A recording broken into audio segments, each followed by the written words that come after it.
Bon, aujourd'hui on se retrouve sous la pluie. En vrai, c'est plutôt sympa, hein. Ça change un peu de la chaleur des premiers jours.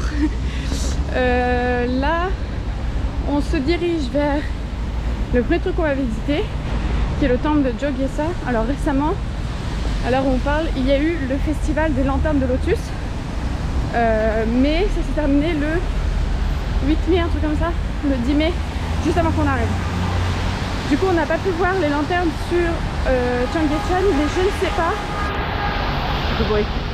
Je ne sais pas si elles sont restées au temple, c'est possible, il me semble que oui. Du coup, on va voir ça.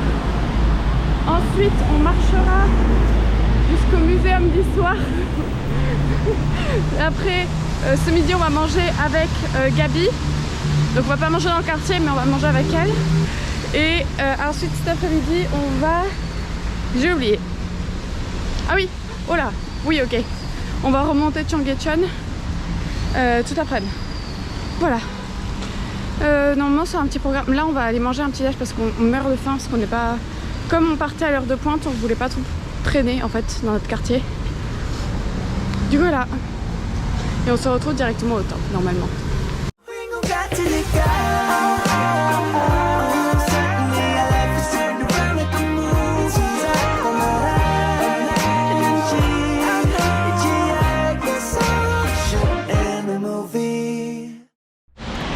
On est arrivé. Regardez ça. Wow. C'est abusément beau. Je pense que de soir c'est encore plus joli. Mais on va essayer de filmer un peu, mais pas beaucoup parce que bon, c'est quand même un lieu de culte. Ça se fait pas de ouf. Là, je pense que les gens qui y vont en plus ce matin, c'est les gens qui viennent prier. Mais ouais, trop cool.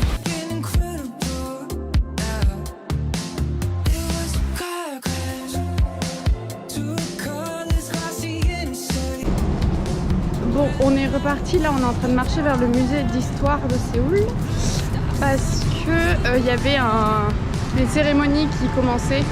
Du coup on voulait pas déranger et puis je sais pas trop par où on est passé par une rue, c'est un peu obscur là. Voilà. Alors par contre c'était incroyable parce que quand on est venu, ça met dans l'ambiance. Parce que genre plus on avance vers le temple, plus il y a de choses en rapport dans les boutiques de souvenirs.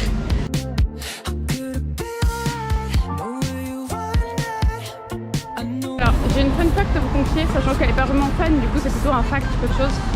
Mais il faut savoir que sur les cartes, quand elles sont on va dire en anglais, mais en romanisé, ce quartier s'appelle Jongno avec un N. Et quand on regarde les cartes en coréen, bah en fait c'est genre Jongro avec un R. Du coup, enfin, j'avoue c'était un peu perturbant au début, mais là, waouh, c'est beau aussi. À part qu'il y a une méga grue. Du coup voilà, c'est à savoir. Je pense que je mettrai avec un N partout parce que bon bah écoutez. Elle est là-bas. Mais peut-être qu'on ira tout à l'heure après le musée. Là-bas, il y a la statue du roi Sejong. Donc c'est le roi qui a mis en place le Hangul en Corée. Au XIVe siècle, si je ne me trompe pas. Et apparemment, il y a un musée sous la statue. Du coup, je pense qu'on ira après si on a le temps. A priori, oui. Je pense que Gabi, elle aura fini un peu tard. Du coup, on a le temps de faire le musée de l'histoire et après d'y aller. Voilà. En tout cas, c'est très sympa.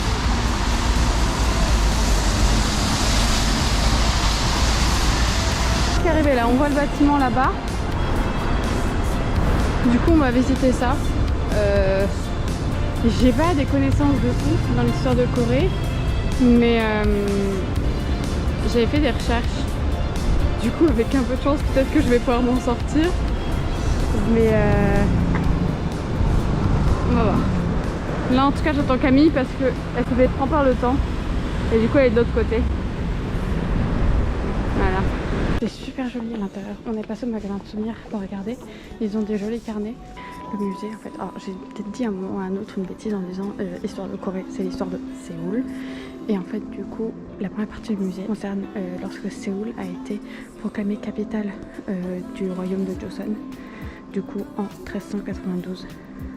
Pardon, 1394. 92 c'est le début de Joseon. 94 c'est lorsque Séoul, donc Séoul, anciennement Hanyang, a été proclamée en tant que capitale par le roi Taejo, si je ne me trompe pas. Du coup voilà, le musée c'est essentiellement sur l'histoire de Séoul. Mais c'est quand même super intéressant. Je crois qu'on a bientôt fini cette partie. Et ce qui est super intéressant, c'est qu'en fait il parle de plein d'aspects de la société Joseon, mais appliqué à la ville de Hanyang, donc anciennement Séoul. Enfin, l'ancienne Séoul, plutôt dans l'autre sens. Et c'est super intéressant parce que du coup ça permet de, au-delà du fait que ce soit concentré sur l'histoire de Séoul, c'est quand même hyper bien fait, je trouve. Enfin, c'est hyper intéressant de voir. Là, je sais pas si vous voyez, il y a une petite maquette, elle est super sympa. Et vraiment, j'aime beaucoup. Je crois qu'on est presque arrivé à la fin de la période de Joseon là pour Séoul, pour Hanyang, du coup. C'est vraiment super intéressant. Du coup, ensuite, donc là, on était là, ensuite, on a la capitale of the Han Empire, ensuite Seoul under Japanese control et période of rapid growth of Seoul. Et alors, the Han Empire, en gros, l'empire des Han, c'était la première invasion japonaise qui s'est passée. Bon, j'ai plus exactement la date, hein, mais en tout cas, c'était ce qu'on appelle, c'est la période de ce qu'on appelle en français l'empire de Corée. Il est créé suite à la mise en vigueur du traité d'annexion de la Corée par le Japon. Et en fait, c'est à pas confondre avec la Corée japonaise, qui est souvent, quand on parle de l'occupation japonaise en Corée, c'est cette période-là dont on parle. L'empire des Han, justement, elle a duré 13 ans. Elle n'a connu que 2 empereurs. Voilà. Et donc on appelle ça l'empire des Han ou l'empire de Corée. Voilà, c'était la petite zone d'histoire. Et là, on est arrivé dans une zone très belle, j'avoue.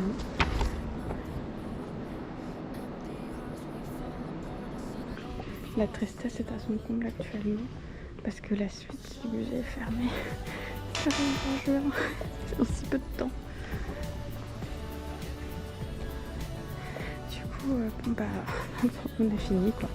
C'est dommage, on aurait juste vu la période Joseon. C'est dommage, mais en tout cas ça rouvre en juin. Parce que d'ici à ce que vous voyez la vidéo, ce sera ouvert.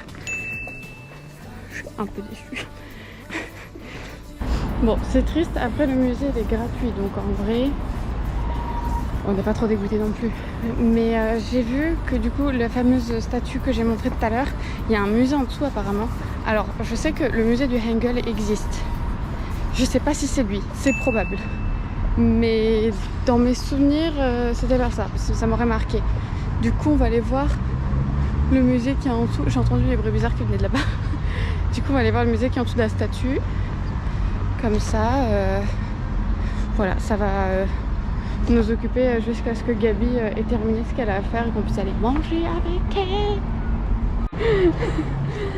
Du coup, on est arrivé. Donc normalement, c'est juste sous la statue le musée. Du coup, je sais pas, je crois que je vois des gens en sortir, donc je pense qu'on peut y accéder. En revanche, je trouve que c'est une super optimisation de l'espace que de mettre un musée sous une statue. Genre, sous les tocs. Et là, il y a le musée de l'histoire contemporaine de Corée, juste là. Voilà. Et j'ai l'impression qu'on n'y a pas accès, Camille, en fait. Hein. C'est un deuxième fail. Parce qu'il y a un peu les travaux au milieu, quoi. Vraiment, notre vie se résume à ça. Fail. Là, c'est vraiment pas une bonne journée, quoi. Du coup, on va voir. Mais je pense qu'on va trouver un truc. Vous voulez savoir un truc? Le fait que quand on dit qu'en Corée, quand on perd un truc, tu vas le retrouver là où tu l'as perdu et personne ne va te le prendre, c'est pas un mythe. Je viens de me taper le sprint de l'humanité depuis le palais là, qui est tout là-bas, on peut voir au fond, jusqu'à côté de la statue du roi Sejong parce que j'avais oublié ma caméra. Je vous jure, je l'ai posée là où je me suis assise. Je suis partie sans la caméra. Cette journée est catastrophique, ok? Je n'en peux plus. Du coup, à la base, on était allé au palais pour aller au magasin de souvenirs parce que de nouveau, jusqu'au 28 mai, 22 mai, l'entrée est gratuite. Du coup, on y allait pour aller au magasin de souvenirs, pour des cartes postales, des trucs sympas et tout. J'ai couru ma race. J'ai envie de mourir. Oh punaise, c'est pas vrai quoi. Il fait beaucoup moins chaud que l'autre jour, du coup c'est très agréable de se promener dans le palais.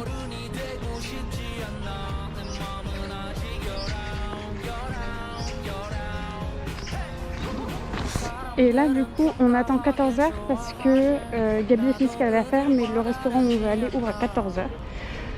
Du coup on doit attendre, mais voilà, on a pu acheter les souvenirs pour la famille.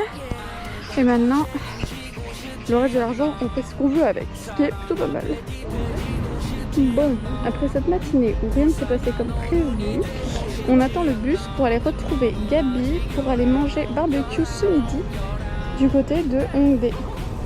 Et cet après-midi, a priori, on va remonter Cheonggyecheon du coup, donc retourner dans le coin. Et voilà, c'est un peu le plan cet après-midi normalement. Transition Bimsou. On a bien mangé tout à l'heure, mais on n'a pas filmé parce qu'on s'est vraiment quitté le vide. Et là, du coup, on prend le dessert. On n'a pas filmé parce que t'as un peu bu aussi. Oui, aussi. Bon, on a laissé Gabi au métro. Il est... Oh, il y a un héron! Mais oui, c'est un vrai. Il a bougé. Ah oui, je viens de voir. Moi, je voulais qu'on traverse ici, mais on va peut-être pas traverser ici. Du coup, comme vous l'avez vu, on a laissé Gabi à la station de métro. Et il me fait trop rire, il est trop drôle. Un petit pas majestueux. Et du coup, on est descendu jusqu'à Cheonggyecheon pour se balader tranquillement et remonter jusqu'à la station de métro. Mais on voulait passer de l'autre côté. Sauf que bon, il y a un peu un héron, on va pas le déranger. On va attendre le prochain passage. Et voilà. Et bon, ça fait une journée un peu fail. J'espère que les prochains jours seront mieux. Bon, a priori, oui. Après, de toute façon, on s'est bien amusé. C'est juste que ce matin, c'était un peu compliqué, quoi.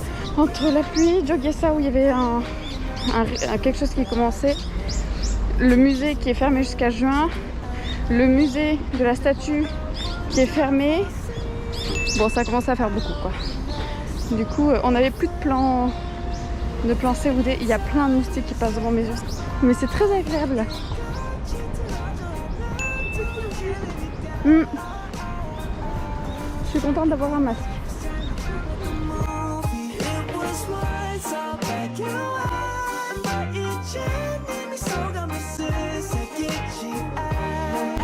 On va essayer de traverser. Mais ça va pas être easy hein.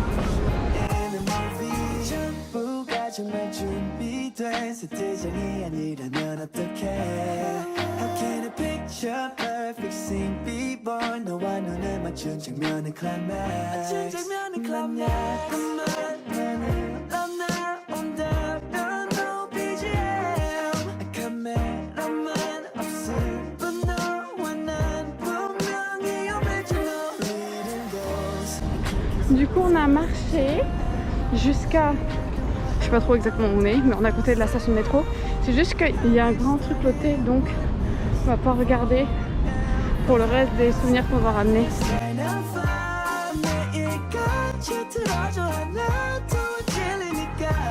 La déception plus grande, en fait, ce qu'ils appelaient la zone K-pop. C'est une zone où il y avait juste des gens de YG1. Ouais, non mais voilà. C'était juste une zone, juste un tout petit pop-up où il y avait que les idoles de YG. Mais attends, il y a des trucs là. Ah, c'est bon, on l'a trouvé en fait.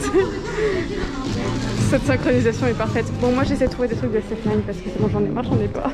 Et bien pour le coup, c'est bon, j'ai trouvé la YouTube quand BTS. Et il y a plein de trucs. Et moi j'ai trouvé la rangée de SF9, je suis très contente. J'ai juste ici. sortir, on a refait la même bande que j'ai fait hier. C'est-à-dire que on est en train de suivre les flèches pour aller au métro, mais il nous fait changer de station. Genre vraiment c'est loin. J'en ai marre. Ça fait 2 jours d'affilée. Les lumières qui commencent à scintiller. Ben voilà, c'est le cut de fin. J'espère que vous aurez aimé cette vidéo. N'hésitez pas à vous abonner à mon Instagram et à vous abonner à ma chaîne YouTube et activer la cloche. Et on se retrouve très bientôt pour de nouvelles aventures dans un nouveau quartier ou dans une nouvelle expérience qu'on va tenter pendant notre voyage en Corée du Sud. Bye bye!